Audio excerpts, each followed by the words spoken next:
As I said, I am here because of number one, the ICC, the International Criminal Court, and the case of former President Rodrigo Duterte.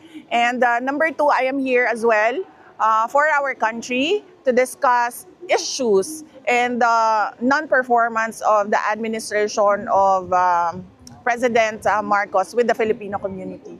All right, thank you. Okay, net 25 please. Ma'am, regarding po sa interim release, any update po at kung meron na po bang bansa na nagpahayag ng pagsuporta o pagkanlong sa Pangulo? Yes, yes, sir.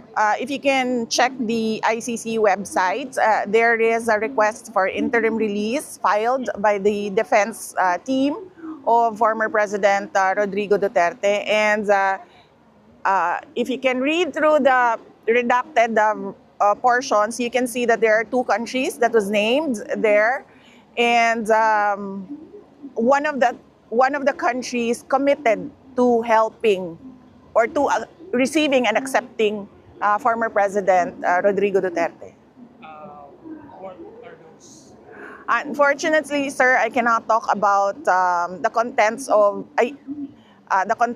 that petition. Only the lawyers of President Duterte can talk about the request for interim release because some portions of that, particularly those items that were redacted and considered as confidential, can only be between those who have a privilege, lawyer-client privilege. Maiba naman po, regarding naman po sa, hingi lang po ng reaction regarding sa sinabi ni President Marcos ngayon na he chooses to focus on helping or people's needs rather than the impeachment. Reaction lang. Well, good for him. And so we hope to see some sort of truth to his statements that he is focusing on helping our fellow Filipinos and doing something for the country. Unfortunately, if you talk to the ordinary citizens and the Filipino community abroad, we don't see anything at all. One last question po, ma'am. Regarding po sa mga cases na sabihin nag-aabang sa OVP sa Philippines, especially yung sa isinampa po sa Ombudsman, yung OVP was given 10 days to react po sa may ginawa na po bang hakbang ang OVP regarding? Yes, sir. We received the order to comment. Yeah. Yes, we received the order to comment of the Ombudsman for 10 days, and we intend to file our answer within 10 days. We've been preparing for this since November of 2023, the moment that we heard Representative Castro from the House of Representatives mentioned the word impeachment. So we've been preparing for this, and we've hired lawyers since 2023. So they will answer. We will provide the answer within 10 days. Thank you so much. VP, nung nasa The Hague po tayo, na-mention ninyo about the domestic legal remedy for PRRD. Yes. Ano po ba tayong update doon, VP? Well, the update is former spokesperson, former Secretary Attorney Harry Roque already sat down and discussed with a local Dutch lawyer, and he has been asking me to do a online consultation and vetting of the lawyer. I've not done that because I've not sat down and discussed this as well with former President Rodrigo Duterte. Since he is the client, I think he should be the one to decide, and he should be informed of the other remedies that are available to him. But hopefully, we can avail of all remedies to get to free Duterte now. And for the last outlet, SMNI please. I'm from Ay, sorry. SMNI. Yes, sir. We will confirm if dadalo po ba tayo sa zona ni BBN. No, sir. I do not intend to attend the State of the Nation address of President Marcos, since I don't think he will be providing anything substantial. about our country, and it would be best to spend that time with the Filipino community discussing what we can do for the country and to improve the country. Ma'am, may question pa. Natanggap ninyo po ba ang order ng Ombudsman to file counter affidavit regarding issues sa confidential funds?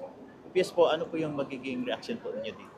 Yes, we received the request to comment of the ombudsman, and the lawyers are already, as we speak, the lawyers are already preparing for the answer, and the lawyers informed me that we will provide the answer within the period required, within 10 days. So ma'am, last question na po. Yes, sir. Yussi Castro, ma'am, said, and I quote, pang personal o pang bayan? That is the question. This was her reaction, ma'am, regards to your travel dito po sa Australia at sa ibang bansa. Ano po yung masasabi po niyo? This is, I do not like traveling at all, except for holidays. And clearly, I am not on holiday for this trip. I am here to discuss with the Filipino community on ways forward for our country. And of course, how we can push the administration to do more for our country. And the Philippine government should not discount the contributions of the Filipino communities worldwide, because first, they've been sending dollars, millions and billions of dollars to the country. And second, they have the experience that people like us who have not worked, who have not lived abroad, they have that experience. So they know the best practices around the world. So it's good to sit down and discuss with them. Maraming salamat po. Thank you. Wala na kayo ibang question? Sayang naman yung ating ano dito, no? Nagbayad tayo. Nagbayad ba tayo? Oo, nagbayad tayo ng plane ticket and all para lang. We paid for plane ticket and all. So, ask questions. Yes, Yes. may mga usap-usapan na gusto ba makakipag-reconcile ng iyong dating ka-unit team sa iyo? Yan ba ay may katotohanan? No, ma'am, I've not received any requests for a sit-down or any meeting with President Marcos. I have no ill feelings with him with regard to the political persecution that I am receiving from the administration, because that is part of the life of a politician. I have problems with his performance as president. And I have problems with the violations of our fundamental law, our constitution, particularly with the rendition of former President Duterte. That was really an affront to Philippine sovereignty. Recently po sinabi din niya na hindi daw siya makikialam sa inyong impeachment. So, alam naman natin pabago-bago siya ng statement. And now, there's this new statement. Ano naman ang maisasabi mo? Ito ba ay panibagong drama na naman? Kasi on and off, iba-iba yung statement ng ating presidente. Well, I am happy that you have observed that behavior of the president. He gives conflicting statements, truly, the very first day of his administration. In fact, he has not followed through with any of his campaign promises. And that is an example of the conflict with regard to our president. And, budol in English is scam, no? Yeah. Well, we're not surprised. He has the hallmark of a scammer. Vice President, what is your reaction po with the recent election that majority of the senators elected this 2025 came from your slate, from your party? Well, Actually, no. For the Senate, there were three winners from the party of President Duterte, the PDP, and then there were two guest candidates of the PDP who won, so that's five. And then there were five winners from the administration ticket, and then there were two winners coming from the Liberal Party. So I wouldn't say that it was a grand slam win for PDP, but it was good enough considering that the president, former president, was not there to campaign for his candidates. And number two, when I came back from The Hague, there was really a very short time for me to step in and campaign for the candidates of former President Duterte. VP, I know every day meron kang calls kay Pangulong Duterte. 3 times a day. 3 times a week, ma'am. I'm sorry. Right? Yes. When was the last time po na nag-usap kayo ni PRD? Well, ma'am, unfortunately, I cannot remember the last time that we talked because when I am traveling, my line from the Philippines is turned off because I use an international roaming SIM.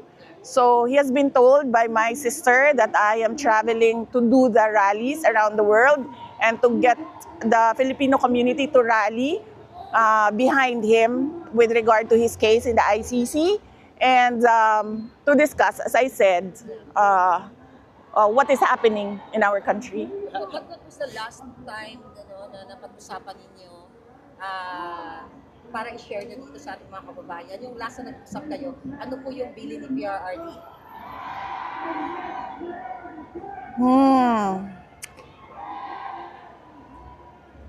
He asked about the interim release. And then I told him that I cannot because the ICC is listening on our telephone conversations because apparently my name appears in many of the documents with regard to the ICC case. So they're listening in on our conversations. And I told him that I cannot discuss the specifics with him because I do not have privileged communication. But I told him that we are working, the lawyers are working on it, and I'm helping the lawyers. All the family members are supporting the lawyers as well. What is his, Regards how with is he the holding up? timeline? What is his condition physically and mentally? You haven't seen him this thin before. I don't think he's ever been this thin since maybe before his marriage. So he's thick thin because of the lack of appetite and because of the weather. It's very cold for him. He's not used to the cold. And I think it's the way that they cook the food. It's not really traditional Filipino food. But I'm happy that he gets rice every day. But yes, he's given milk as well if he doesn't have the appetite to eat. VP, with regards with the timeline sa interim release ni PRRD, based dun sa mga conversation nyo or pag-uusap ninyo ng inyong mga lawyers o mga lawyers ni Pangulong Duterte, ano pong tinitignan natin? Months, weeks? I asked the lawyers for the timeline of the interim release, and months was the answer, ma'am, not weeks. Months was the answer, but they wouldn't give a definitive timeline, but they said they're hoping to do it before September, and they're in a rush because of his age and his health condition.